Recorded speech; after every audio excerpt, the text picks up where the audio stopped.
யாக்கை நலம். உடல் ஆரோக்கியம்தான் வாழ்க்கையின் உண்மையான செல்வம். நம் உடல் உற்சாகமாக இருக்கும்போது எண்ணங்களும் செயல்பாடுகளும் ஆற்றலுடன் மலர்கின்றன. ஆகவே ஆரோக்கியத்தை பேணும் உடற்பயிற்சி முறைகள் குறித்து விளக்க வருகிறது யாக்கை நலம்.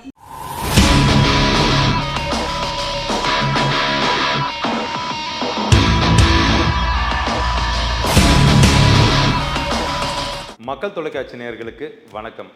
யாக்கை நிலம் பகுதியில் இன்னைக்கு நம்ம பார்க்கக்கூடிய டாபிக் கார்டியோ ட்ரைனிங். கார்டியோ ட்ரைனிங்னா என்ன? கார்டியோனா முதல்ல எதுக்கு? கார்டியோவில் நம்ம என்ன பண்ண போகிறோம்? எல்லாரும் அதை வெயிட் லாஸ் பண்ணணும், இல்லை வெயிட் நம்ம ஃபேட் லாஸ் பண்ண போகிறோம், இல்லை வெயிட்டை இறக்கணும், நம்ம ரொம்ப குண்டாக இருக்கோம், இல்லை ரொம்ப நம்ம வெயிட்டாக இருக்கோம், இது நம்ம வெயிட் குறைக்கிறதுக்கு நம்ம ஒரே வழி நம்ம கார்டியோ பண்ணுறது தான். கார்டியோ முதல்ல எதுக்குன்னு தெரிஞ்சுக்கோங்க. கார்டியோங்கிற வெறும் வார்த்தை மட்டும் கிடையாது. Cardio vascular endurance training. So இது நம்ம ரொம்ப முக்கியமாக தெரிஞ்சுக்கணும். அது எதுக்காக பண்ணுறோங்கிறத தெரிஞ்சுக்கோங்க. உங்களோட பாடியில் இருக்கிற ஃபேட்டை ரெடியூஸ் பண்ணுறதுக்கான விஷயம் அது கிடையாது.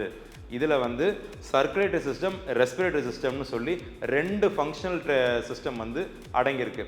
அது எதுக்காகனா, ஒன்று சர்க்குலேஷன் அப்படின்றது உங்கள் பிளட் சர்க்குலேஷனை சீராக்கி அதை ஸ்பீடப் பண்ணி கொடுக்கறதுக்கும், ப்ளஸ் ரெஸ்பிரேட்டரி சிஸ்டம் உங்கள் மூச்சு குழாய்களை இன்னும் ஃபங்க்ஷன் பண்ணி கொடுக்கறதுக்காக மட்டும்தான் இது நம்ம கார்டியோங்கிறத நம்ம பண்ணுறோம். இதை முதல்ல தெரிஞ்சுக்கோங்க. ரொம்ப முக்கியமான விஷயம். வெயிட் ட்ரைனிங்கை நம்ம வெயிட்டை குறைக்கிறதுக்கோ இல்லை ஃபேட்டை ரெடியூஸ் பண்ணுறதுக்கான ஒர்க் அவுட் இது கிடையாது. ஃபேட்டை ரெடியூஸ் பண்ணுறது சும்மாவே நம்மளுக்கு கேலரி கட் ஆகிட்டு இருக்குங்க. நீங்கள் சும்மா உட்காந்துருக்கும் போதும் கேலரி கட் ஆகும், இல்லை நீங்கள் படுத்து தூங்கும் போது கூட கேலரி கட் ஆகும், நின்னீங்கன்னா கேலரி கட் ஆகும், பொறுமையாக நடந்தால் கேலரி கட் ஆகும், இல்லை வேகமாக நடந்தால் அதுக்கேற்ற மாதிரி கட் ஆகும், கொஞ்சம் ஓடுனா அதுக்கேற்ற மாதிரி கட் ஆகும், வேகமாக ஓடுனா அதுக்கேற்ற மாதிரி நம்மளுக்கு கேலரி கட் ஆகிட்டே தான் இருக்கும். எப்படி இருந்தாலும் நம்மளுக்கு கேலரி கட் ஆக போகிறது உறுதி. ஸோ இதில் ரொம்ப முக்கியமாக தெரிஞ்சுக்க வேண்டியது என்ன அப்படின்னா, உங்களோட சர்க்குலேட்டரி சிஸ்டம், உங்களோட ரெஸ்பிரேட்டரி சிஸ்டம் இது ரெண்டுமே சீராக இருக்கிறதுக்காக மட்டும்தான் நம்ம கார்டியோ ட்ரைனிங்கிறத ஒன்று பண்ணுறோம். ஸோ இதை நல்லா தெரிஞ்சுக்கோங்க. ரொம்ப முக்கியமான விஷயம். கார்டியோ ட்ரைனிங்கில் ஒரு சில பேர் சைக்கிளிங் பண்ணுவாங்க, ஒரு சில பேர் நடப்பாங்க, ஒரு சில பேர் ஓடுவாங்க, ஒரு சில பேர் ஸ்விம்மிங் பண்ணுவாங்க. ஸோ இது எது வேணாலும் நம்ம பண்ணலாம். ஆனால் எதை பண்ணாலும் அதுக்கு சரியான ஒரு ப்ரொக்ரெசிவான ஒரு சப்போர்ட்டோட தான் நம்ம பண்ணணும். இதுலேயுமே டீச்சிங் பண்ணுற ஒரு நல்ல ஒரு எக்ஸ்பர்ட்டோட ஒரு நாலேஜோட இதை நீங்கள் சப்போர்ட்டோட பண்ணுறது ரொம்ப நல்லது. ஒரு சில பேர் வேகமாக ஓடிடுவாங்க, ஒரு சில பேர் எடுத்தோடனே ரொம்ப வேகமாக ஓடுவாங்க. அப்படிலாம் கிடையாது. எதையுமே கொஞ்சம் சீராக ஒரு எக்ஸ்பர்ட்டோட ஒரு அட்வைஸோடு பண்ணுறது ரொம்ப நல்லதுங்க. இதில் ரொம்ப முக்கியமான விஷயம் நீங்கள் தெரிஞ்சுக்க வேண்டியது என்ன அப்படின்னா, சீக்கிரமாக இதில் இன்ஜுரி ஆகிடும். ஏன் நான் சொல்கிறேன்னு கேளுங்க.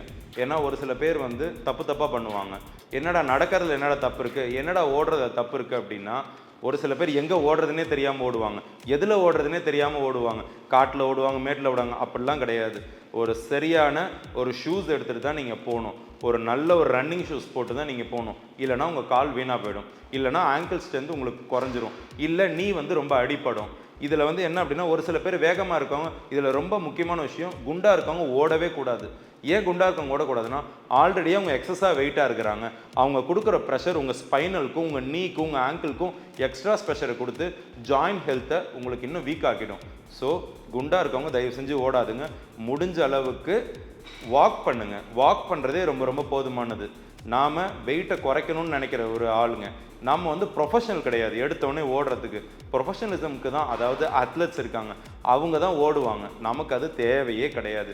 நாம் பேசிக்காக நம்ம ஹெல்த்தை பார்த்துக்க வேண்டிய ஒரு விஷயம் இருக்குது. அதுக்கு நம்ம நடந்தால் மட்டுமே போதும். இல்லையா, வேகமாக நடங்க, ஆனால் நல்ல ஷூஸ் போட்டு நடங்க. நார்மலான ஒரு செருப்பு போட்டோ அந்த மாதிரி நடந்தீங்க அப்படின்னா உங்கள் காலுக்கு தாங்க பிரச்சனை. அதை வச்சுக்கிட்டு நம்ம இன்னும் பிரச்சனையை தான் நம்ம சந்திக்கணுமே ஒழிய அதனால் எந்த இம்ப்ரூவ்மெண்ட்டும் நம்ம வாழ்க்கையில் நடக்காது.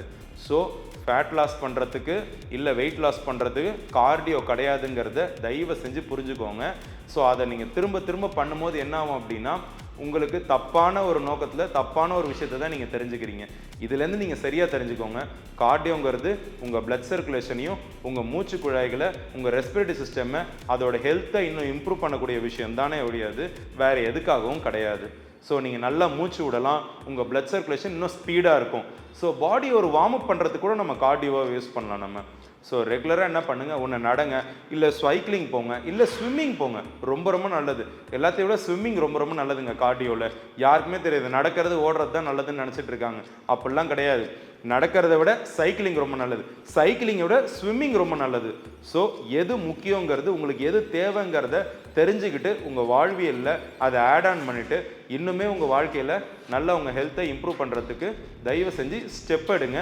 இன்றைக்கி விட்டிங்கன்னா வேறு என்றைக்குமே விட முடியாது. ஸோ அதை மட்டும் நீங்கள் ஃபாலோ பண்ணிக்கோங்க. கார்டியோ ரிலேட்டடாக என்னென்ன பண்ணுங்கிறதையும் பார்த்துருங்க. எது பண்ணால் பெஸ்ட்டாக இருக்குங்கிறதையும் நான் உங்களுக்கு சொல்கிறேன். நான் உங்கள் வீட்டில் நார்மலாக வெளியே நீங்கள் எங்கேயாவது நடக்கிறதாலும் நடக்கலாம். ஆனால் எப்படி நடக்கணும், எவ்வளோ தூரம் எவ்வளோ வேகத்தில் நடக்கணுங்கிறத நான் உங்களுக்கு சொல்கிறேன். அதை கரெக்டாக ஃபாலோ பண்ணிக்கோங்க.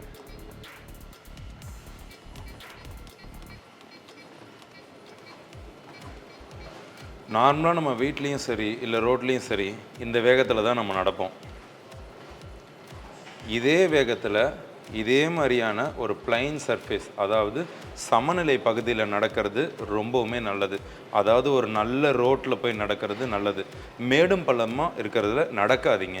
ஏன் அப்படின்னா அது எவ்வளோ அடிப்படுங்கிறது உங்களுக்கு தெரியாது. நம்மளுக்கு முட்டியும் அடிப்படலாம், நம்ம ப்ரெஷர் அதிகமாக போய் நம்மளுக்கு ஆங்கிள் அடிப்படலாம், இல்லை முட்டி அடிப்படலாம். இதெல்லாம் தேவையில்லாத பிரச்சனையை நம்ம சந்திக்க வேண்டியதாக இருக்கும். எப்பவுமே நீங்கள் ஊரில் இருக்கீங்க, இல்லை நம்ம வெளியே தான் நான் நடப்பேன், வெளி காத்தோட்டத்தில் தான் நடப்பேன், இல்லை ஜிம்முக்கு போய் இந்த மாதிரிலாம் ட்ரெட்மில் எல்லாம் பண்ண முடியாது அப்படின்னா நார்மலாக ஒரு சமநிலையில் உள்ள ஒரு ரோட்டில் ரொம்ப தூரத்துக்கு நடங்க. மிஞ்சி போனால் ஒரு 2 கிலோமீட்டர்லேருந்து 3 கிலோமீட்டர் நடங்க. அதுவே போதுமானது. ரொம்பவுமே ஜாஸ்தியுமே கூட. மிஞ்சி போனால் ஒரு அரை மணி நேரத்துலேருந்து 40 நிமிஷம் நடக்கிறதுக்கு ஸ்பெண்ட் பண்ணுங்கள், போதும். கார்டியோவில் இதுவும் ஒரு முக்கியமான பார்ட்டு. ஆனால் இன்னொரு ரொம்ப முக்கியமான விஷயத்தையும் சொல்கிறேன். நான் மினிமலாக 20 நிமிஷம் பண்ணாலே போதுமானது. அது ஏன் அந்த 20 நிமிஷம் அப்படின்னா, நம்ம பாடிக்கு அனரோபிக் எஃபெக்ட்னு ஒன்று இருக்கும். ஸோ அது போய் ரீச் ஆகிற டைம் தான் 20 நிமிஷம். ஸோ 20 நிமிஷம் பண்ணாலே போதுமானது. நம்ம சர்க்குலேஷன்லாம் ரொம்பவுமே சீராக ஆரம்பிச்சிடும். ஸோ 20 நிமிஷங்கிறது குறைஞ்சபட்சம். நீங்கள் அதிகபட்சமாக 40 நிமிஷத்துலேருந்து 40 நிமிஷம் வரைக்கும் கார்டியோ ட்ரைனிங் தாராளமாக பண்ணிக்கலாம். எந்த பிரச்சனையுமே கிடையாது.